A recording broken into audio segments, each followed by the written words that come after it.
Hello, আসসালামু আলাইকুম বন্ধুরা। আমরা সবাই বেশিরভাগই ওয়াইফাই ব্যবহার করি, যে কারণে আমাদেরকে ইন্টারনেট সার্ভিস প্রোভাইডাররা হয়তো ওয়াইফাই এমবিবিএস কম দেয় অথবা বেশি দেয়।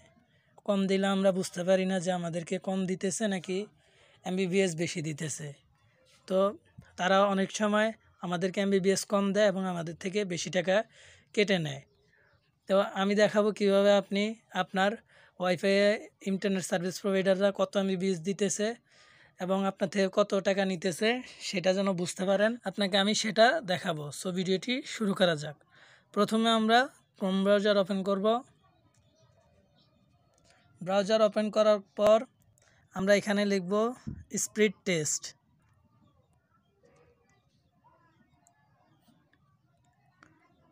স্পিড টেস্ট লেখার পর আমরা সার্চ দিব। সার্চ দেওয়ার পরে এখানে দেখেন স্পিড টেস্ট বাই ওকলা, এটা the global broadband speed test. এখানে আমরা ক্লিক করব। তো এখানে ক্লিক করার পর এখানে আমাদের ওয়েবসাইটের মধ্যে চলে যাচ্ছে। এখানে আমাদেরকে গো দেখাচ্ছে, আমরা গো অপশনে ক্লিক করব। ক্লিক করার পর এখন আমাদেরকে দেখাবে আমাদের ডাউনলোড এমবিবিএস কত এবং আপলোড এমবিবিএস কত। তো আমরা দেখতে পাচ্ছি আমাদের ডাউনলোড এমবিবিএস হচ্ছে 13 আমাদেরকে এখনও কাউন্ট করতেছে যে কত এমবিপিএস আমাদের এখানে আছে।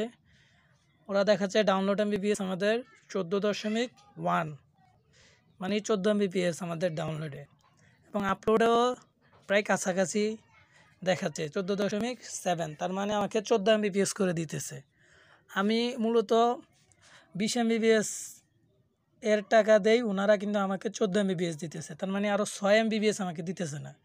তো এইভাবে আপনারা আপনাদের ব্রডব্যান্ডের লাইন যাদের থেকে নিচ্ছেন তাদেরকে ধরতে পারবেন যে আপনার এমবিপিএস কম দিচ্ছে নাকি বেশি দিচ্ছে। কম দিলে আপনারা তাকে প্রমাণসহ ধরতে পারবেন। সো ভিডিওটি এই পর্যন্তই। যদি ভালো লাগে তাহলে আমাদের চ্যানেলটি অবশ্যই সাবস্ক্রাইব করবেন এবং পাশে থাকা বেল বাটনটি বাজিয়ে দিবেন, যেন পরবর্তীতে আমরা ভিডিও ছাড়ার সাথে সাথে আপনি যেন নোটিফিকেশন পেয়ে যান। ধন্যবাদ।